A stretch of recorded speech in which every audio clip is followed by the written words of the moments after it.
जय श्री कृष्णा, राधे राधे। आइए सुनते हैं श्री सत्यनारायण व्रत कथा।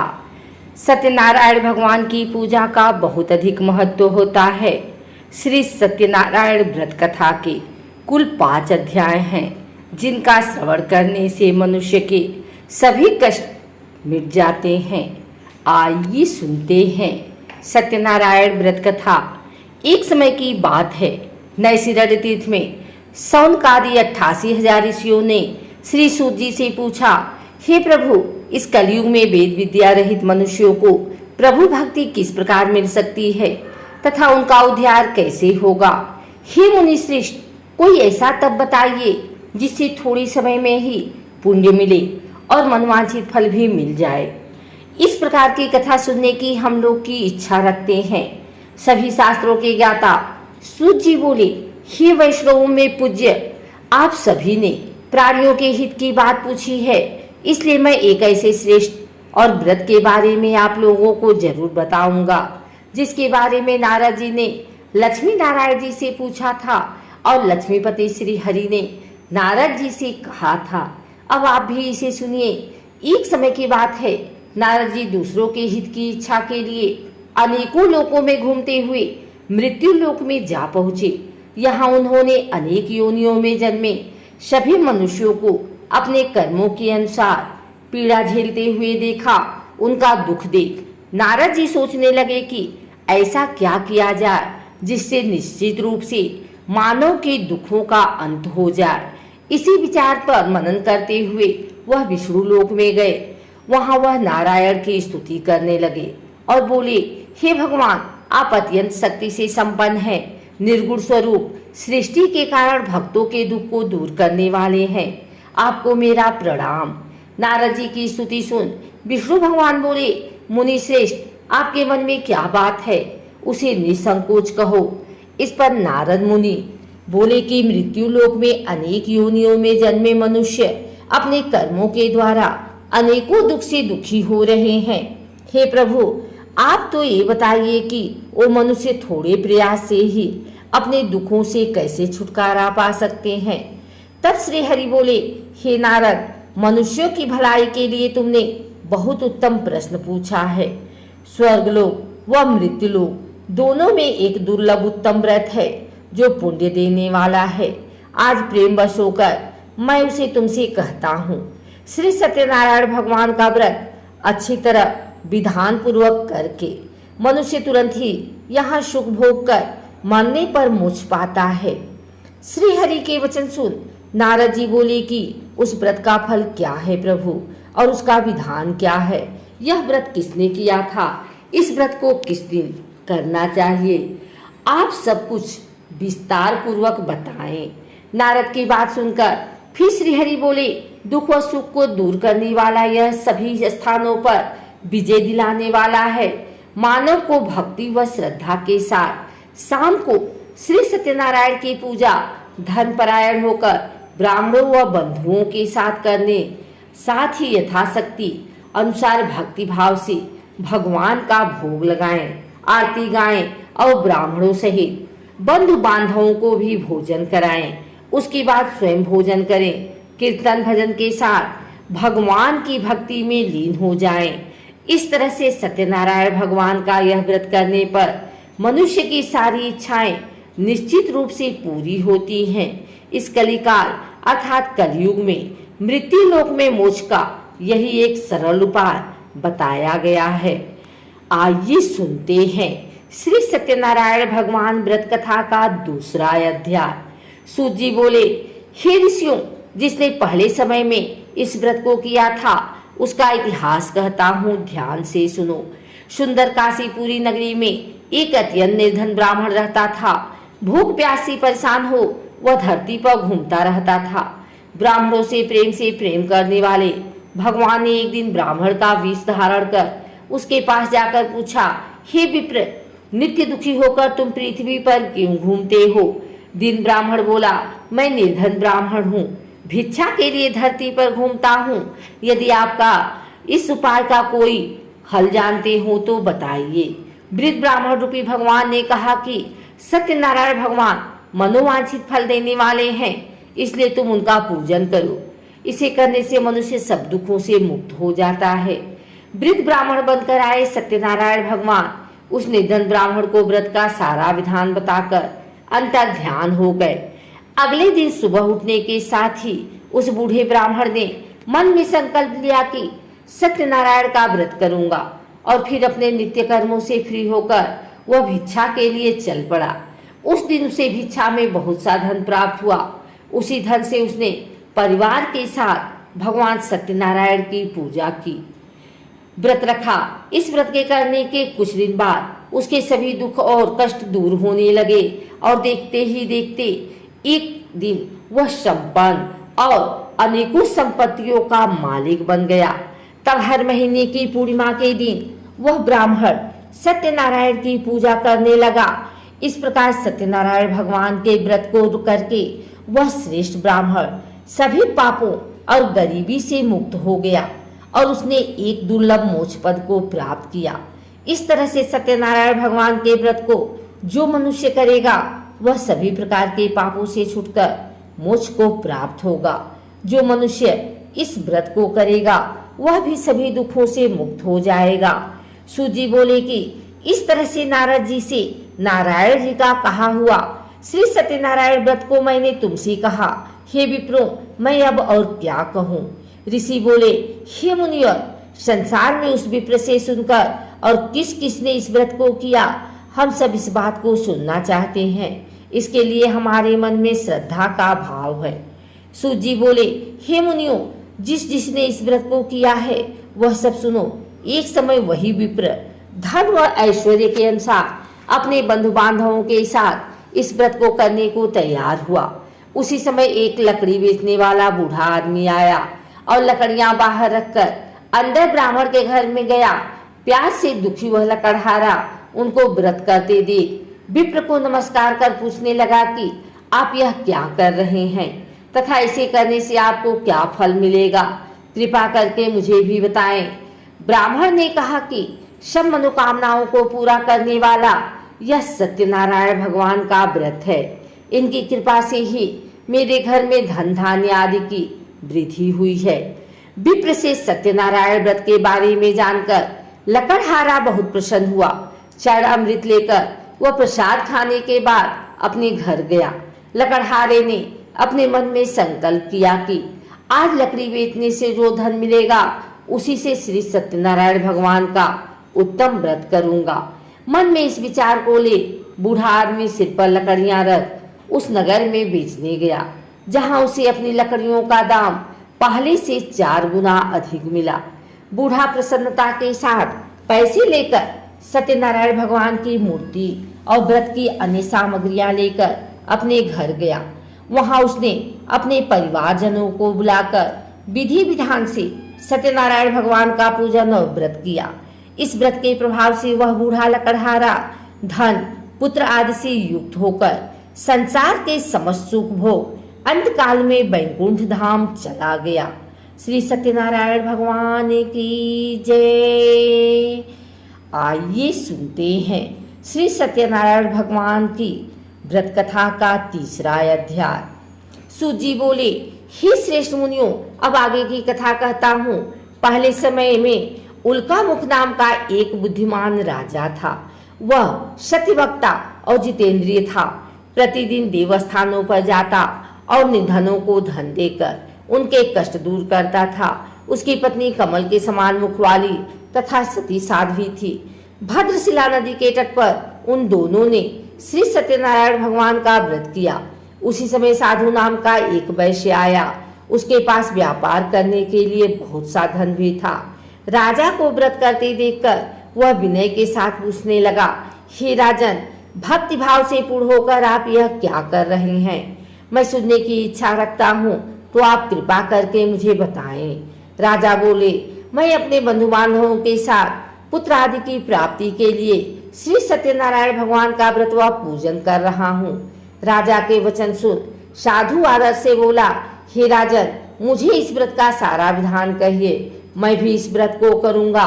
मेरी भी संतान नहीं है और इस व्रत को करने से निश्चित रूप से मुझे संतान की प्राप्ति होगी। राजा से व्रत का सारा विधान सुन व्यापार से निवृत्त हो वह अपने घर गया। साधु ने अपनी पत्नी को संतान देने वाले इस व्रत का वर्णन कर सुनाया और कहा कि जब मेरी संतान होगी तब मैं इस व्रत को करूंगा। साधु ने इस तरह के वचन अपनी पत्नी लीलावती से कहे। एक दिन लीलावती पति के साथ आनंदित हो संसारिक धर्म में प्रवृत्त होकर सत्यनारायण भगवान की कृपा से गर्भवती हो गई। 10वें महीने में उसके गर्भ से एक सुंदर कन्या ने जन्म लिया। माता पिता ने अपनी कन्या का नाम कलावती रखा। एक दिन कलावती की माँ लीलावती ने अपने पति को याद दिलाया कि आपने सत्यनारायण भगवान के जिस व्रत को करने का संकल्प किया था उसे करने का समय आ गया है, आप इस व्रत को करिए। साधु बोला कि हे प्रिय, इस व्रत को मैं उसके विवाह पर करूंगा। इस प्रकार अपनी पत्नी को आश्वासन देकर वह नगर को चला गया। साधु ने एक बार नगर में अपनी कन्या को सखियों के साथ देखा तो उसे लगा कि उसकी कन्या अब विवाह योग्य हो गई है और उसने कन्या के योग्य वर ढूंढना शुरू कर दिया। एक दिन साधु की बात को ध्यान में रखते हुए एक नगर में पहुंचा और वहां देखभाल कर रही लड़की के सुयोग्य वाणिक पुत्र को ले आया। सुयोग्य लड़के को देख साधु ने बंधु बांधवों को बुलाकर अपने पुत्री का विवाह कर दिया। लेकिन दुर्भाग्य की बात ये थी कि साधु ने अभी भी श्री सत्यनारायण भगवान का व्रत नहीं किया। इस पर श्री भगवान क्रोधित हो गए और श्राप दिया। अपने कार्य में कुशल साधु बनिया जमाई को लेकर समुद्र के पास स्थित होकर रत्नासारपुर नगर में गया। वहां जाकर दामाद ससुर दोनों मिलकर चंद्रकेतु राजा के नगर में व्यापार करने लगे। एक दिन भगवान सत्यनारायण की माया से एक चोर राजा का धन चुरा कर भाग रहा था। उसने राजा के सिपाहियों को अपना पीछा करते देख चुराया हुआ धन वहां रख दिया जहां साधु अपने जमाई के साथ ठहरा हुआ था। राजा के सिपाहियों ने साधु वैश्य के पास राजा का धन पड़ा देखा तो वह ससुर जमाई दोनों को बांधकर प्रसन्नता से राजा के पास ले गए और कहा कि उन दोनों चोरों ने हम पकड़ लिए हैं, अब आप आगे की कार्यवाही कीजिए। राजा की आज्ञा से उन दोनों को कठिन कारावास में डाल दिया गया और उनका सारा धन भी उनसे छीन लिया गया। श्री सत्यनारायण भगवान से श्राप से साधु की पत्नी भी बहुत दुखी हुई। घर में जो धन रखा था उसे चोर चुरा ले गए। शारीरिक तथा मानसिक पीड़ा व भूख प्यास से अति दुखी हो अन्न की चिंता में कलावती के ब्राह्मण के घर गई। वहां उसने श्री सत्यनारायण भगवान का व्रत होते देखा, फिर कथा भी सुनी। वह प्रसाद ग्रहण कर रात को घर वापिस आई। माता के कलावती से पूछा कि हे पुत्री, अब तुम कहाँ थी, तेरे मन में क्या है? कलावती ने अपनी माता से कहा, हे माता, मैंने एक ब्राह्मण के घर में श्री सत्यनारायण भगवान का व्रत देखा है। कन्या के वचन सुन लीलावती भगवान के पूजन की तैयारी करने लगी। लीलावती ने परिवार व बंधुओं सहित सत्यनारायण भगवान का पूजन किया और उनसे वर मांगा कि मेरे पति तथा जमाई शीघ्र घर आ जाएं। साथ ही यह भी प्रार्थना की कि हम सबका अपराध क्षमा करें। श्री सत्यनारायण भगवान इस व्रत से संतुष्ट हो गए और राजा चंद्रकेतु को सपने में दर्शन दे कहा कि हे राजन, तुम उन दोनों वैश्यों को छोड़ दो और तुमने उनका जो धन लिया है उसे वापिस कर दो। अगर ऐसा नहीं किया तो मैं तुम्हारा धन, राज्य व संतान सभी को नष्ट कर दूंगा। राजा को यह सब कहकर वह अंतर ध्यान हो गए। प्रातःकाल सभा में राजा ने अपना सपना सुनाया, फिर बोले कि उन दोनों को कैद से मुक्त कर सभा में लाओ। दोनों ने आते ही राजा को प्रणाम किया। राजा बोला, महानुभावों, भाग्यवश ऐसा कठिन दुख तुम्हें प्राप्त हुआ है, लेकिन अब तुम्हें कोई भय नहीं है। ऐसा कर राजा ने उन दोनों को नए वस्त्राभूषण भी पहनाए और जितना धन उनका लिया था उसे दूना धन वापिस कर दिया। दोनों वैश्य अपने घर को चल दिए। श्री सत्यनारायण भगवान की जय। आइए सुनते हैं सत्यनारायण भगवान व्रत कथा का चौथा अध्याय। सूत जी बोले, वैश्य ने मंगलाचार कर अपनी यात्रा आरंभ की और अपने नगर की ओर चल दिए। उनके थोड़ी दूर जाने पर एक दंडी बेशधारी श्री सत्यनारायण ने उनसे पूछा, हे साधु, तेरी नाव में क्या है? अभिवाड़ी बड़ी खस्ता हुआ बोला, हे दंडी, आप क्यों पूछते हो? क्या धन लेने की इच्छा है? मेरी नाव में तो बेल व पत्ते भरे हुए हैं। वैश्य के कठोर वचन सुन भगवान बोले, तुम्हारा वचन सत्य हो। दंडी ऐसे वचन कर वहां से दूर चले गए। कुछ दूर जाकर समुद्र के किनारे बैठ गए। दंडी के जाने के बाद साधु वैश्य ने नित्य क्रिया के पश्चात नाव को ऊंची उठते देखकर अचंभा माना और नाव में बेलपत्ते आदि देख वह मूर्छित हो जमीन पर गिर पड़ा। वापस होश में आने पर वह अत्यंत शोक में डूब गया। तब उसका दामाद बोला कि आप शोक न मनाए, यह दंडी का श्राप है, इसलिए हमें उनकी शरण में जाना चाहिए, तभी हमारी मनोकामना पूरी होगी।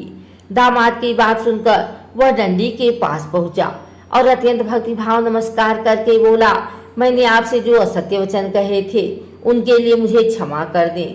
ऐसा कहकर रोने लगा। तब दंडी भगवान बोले, हे बड़े पुत्र, मेरी आज्ञा से बार बार तुम्हें दुख प्राप्त हुआ है, तू मेरी पूजा से विमुख हुआ। साधु बोला, हे भगवान, आपकी माया से ब्रह्मा आदि देवता भी आपके रूप को नहीं जानते, तब मैं अज्ञानी कैसे जान सकता हूँ? आप प्रसन्न होइए, अब मैं सामर्थ्य के अनुसार आपकी पूजा करूँगा, मेरी रक्षा करो और पहले के समान नौका में धन भर दो। साधु वैश्य के भक्ति पूर्वक वचन सुनकर भगवान प्रसन्न हो गए और उसकी इच्छा अनुसार वरदान देकर अंतर ध्यान हो गए। ससुर जमाई दोनों जब नाव पर आए तो नाव धन से भरी हुई मिली। फिर वहीं अपने अन्य साथियों के साथ सत्यनारायण भगवान का पूजन कर अपने नगर को चल दिए। जब नगर के नजदीक पहुंचे तो दूत को घर पर खबर करने के लिए भेज दिया। दूत साधु की पत्नी को प्रणाम कर कहता है कि मालिक अपने दामाद सहित नगर के निकट आ गए हैं। दूत की बात सुन साधु की पत्नी लीलावती ने बड़े हर्ष के साथ सत्यनारायण भगवान का पूजन कर अपनी पुत्री कलावती से कहा कि मैं अपने पति के दर्शन को जाती हूँ, तू कार्य पूर्ण कर शीघ्र आ जाना। माँ की ऐसे वचन सुन कलावती जल्दी में प्रसाद छोड़ अपने पति के पास चली गई।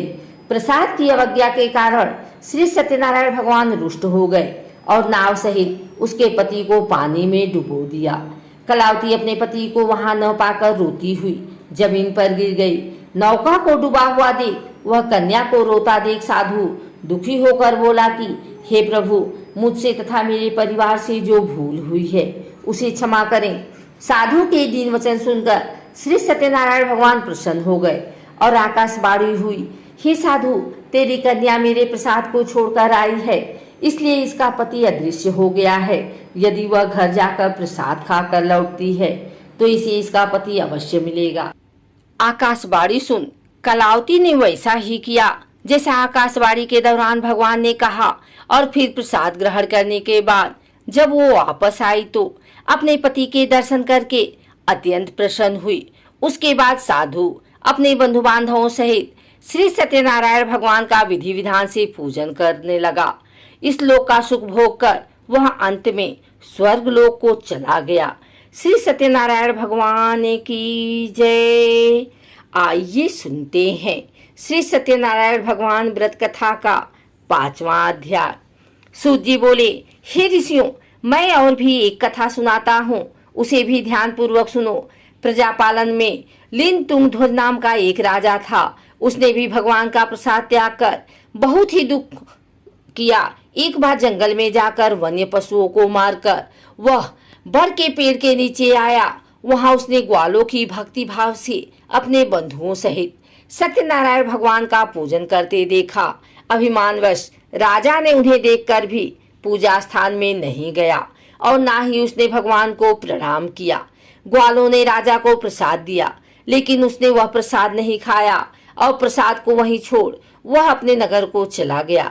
जब वह नगर में पहुंचा तो वहां सब कुछ तहस नहस हुआ पाया तो वह शीघ्र ही समझ गया कि यह सब भगवान के अनादर का ही परिणाम है। वह दोबारा ग्वालों के पास पहुंचा और विधि पूर्वक पूजा करके प्रसाद खाया तो श्री सत्यनारायण भगवान की कृपा से सब कुछ पहले जैसा हो गया। दीर्घ काल तक सुख भोगने के बाद मरणोपरांत उसे स्वर्गलोक की प्राप्ति हुई। जो मनुष्य परम दुर्लभ इस व्रत को करेगा तो भगवान श्री सत्यनारायण की अनुकंपा से उसे धन धान्य की प्राप्ति होगी। निर्धन धनी हो जाता है और भय मुक्त हो जाकर जीवन जीता है। संतानहीन मनुष्य को संतान सुख मिलता है और सारे मनोरथ पूर्ण होने पर मानव अंतकाल में बैकुंठ धाम को जाता है। तब सूत जी बोले, जिन्होंने पहले इस व्रत को किया है अब उनके दूसरे जन्म की कथा कहता हूँ। वृद्ध सतानंद ब्राह्मण ने सुदामा का जन्म लेकर मोक्ष की प्राप्ति की। लकड़हारे ने अगले जन्म में निषाद बनकर मोक्ष प्राप्त किया। उल्का मुख नाम का राजा दशरथ होकर बैकुंठ को गए। साधु नाम के वैश्य ने मोर ध्वज बनकर अपने पुत्र को आरे से चीरकर मोक्ष पाया। महाराज तुंगध्वज ने स्वयंभू होकर भगवान में भक्ति युक्त होकर कर्म कर मोक्ष पाया। कथा सुनने के बाद सभी ने श्री हरि का झुककर प्रणाम किया। श्री सत्यनारायण भगवान की जय।